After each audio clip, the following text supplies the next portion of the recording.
बिस्मिल्लाहिर्रहमानिर्रहीम। अस्सलाम वालेकुम व्यूवर्स। आज की वीडियो में हम डिस्कस करने वाले हैं कि दौरान हमल वो कौन से आम से टेस्ट होते हैं जो करवाना बहुत ही ज़रूरी होते हैं और उनको टाइम टू टाइम करवाना चाहिए, जिससे माँ और बच्चे दोनों की कंडीशंस का हमें अंदाज़ा होता है। और अगर इस दौरान इन टेस्टों में कोई एबनॉर्मलिटी आती है तो उसको फ़ौरी तौर पर देखकर उसको कंट्रोल किया जा सकता है। तो वीडियो शुरू करने से पहले मैं आपसे रिक्वेस्ट करता हूं कि अगर आपने अभी तक मेरे चैनल को सब्सक्राइब नहीं किया तो सब्सक्राइब कर लें, और आपने अगर अभी तक मुझे फेसबुक पेज से फॉलो नहीं किया तो फॉलो कर लें।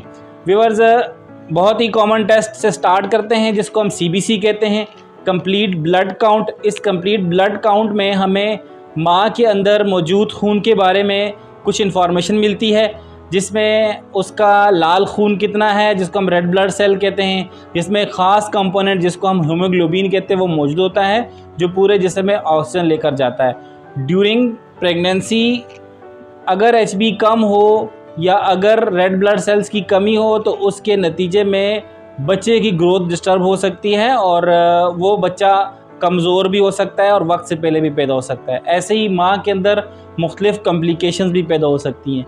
तो हीमोग्लोबिन और रेड ब्लड सेल को देखने के लिए CBC का टेस्ट बहुत ही ज़रूरी होता है। यूँ तो CBC के टेस्ट के अंदर हमें बहुत सारी चीज़ें देखने को मिलती हैं, लेकिन मैं वो डिस्कस करने वाला हूँ जो बहुत कॉमन सी हैं। रेड ब्लड सेल के बाद हमारे पास जो दूसरे नंबर पर चीज़ आती है वो वाइट ब्लड सेल की आती है। अब वाइट ब्लड सेल हमारी बॉडी में डिफेंस का काम करते हैं, यानी कि कोई अगर माइक्रोब्स, कोई बैक्टीरिया, कोई जरासीम हमारी बॉडी में एंटर होता है तो उसके ख़िलाफ़ फाइट करते हैं वाइट ब्लड सेल।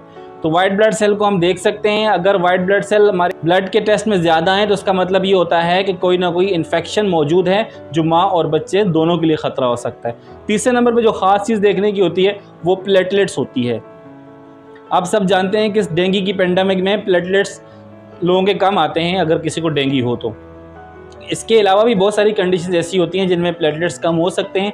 तो इन तीन चीज़ों को ख़ास तौर पर देखने के लिए कंप्लीट ब्लड काउंट का टेस्ट लाजमी करवाना चाहिए। उसके बाद जो दूसरे नंबर पर जो टेस्ट आते हैं हमारे पास वो इन्फेक्शियस डिजीज़ के टेस्ट आते हैं, यानी कि जो बीमारी एक दूसरे को लगती हैं, एक से दूसरे को फैलती हैं, उनके टेस्ट। उनमें HIV की स्क्रीनिंग, हेपेटाइटिस B, C की स्क्रीनिंग स्पेशली ये लाजमी प्रेगनेंसी के दौरान कम से कम एक दफ़ा करवानी चाहिए। इसके बाद हमें विटामिन D का टेस्ट करवाना चाहिए। विटामिन D को देखना चाहिए दौरान प्रेगनेंसी कहीं विटामिन D की कमी तो नहीं हो गई है।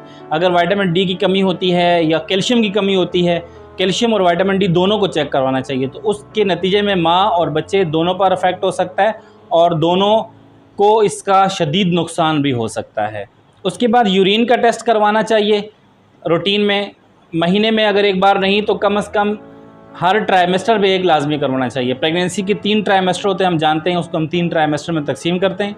तो पहले ट्राइमेस्टर में भी एक दफ़ा और दूसरे में और तीसरे में भी एक दफ़ा यूरिन का सिंपल जो कॉमन टेस्ट होता है जिसको यूरिन DR करवाते हैं वो करवाना चाहिए। अगर यूरिन DR के अंदर कोई प्रॉब्लम आती है, अगर यूरिन DR के अंदर कोई एबनॉर्मलिटी देखने को मिलती है तो फिर यूरिन कल्चर की तरफ भी जाना चाहिए। इसके बाद दौरान हमल शुगर को लाजमी चेक करवाना चाहिए, ख़ास तौर पे वो ख़वातीन जिनकी फ़ैमिली में शुगर की बीमारी हो।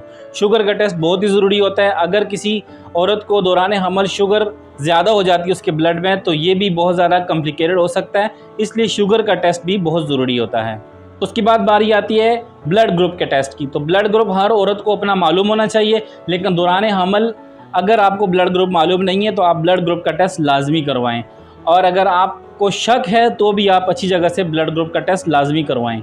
इसके अलावा महीने में कम से कम एक दफ़ा फ़िज़िकल आप अपना चेकअप करवाया करें, यानी एक दफ़ा पेशेंट को लाजमी डॉक्टर के पास ले जाकर उसकी सारी चीज़ों को चेक करना चाहिए। और अगर मुमकिन हो तो रोज़ाना की बुनियाद पर उसका ब्लड प्रेशर भी मॉनिटर करना चाहिए, क्योंकि ब्लड प्रेशर के मसाइल बहुत ज़्यादा हो सकते हैं प्रेगनेंसी के दौरान।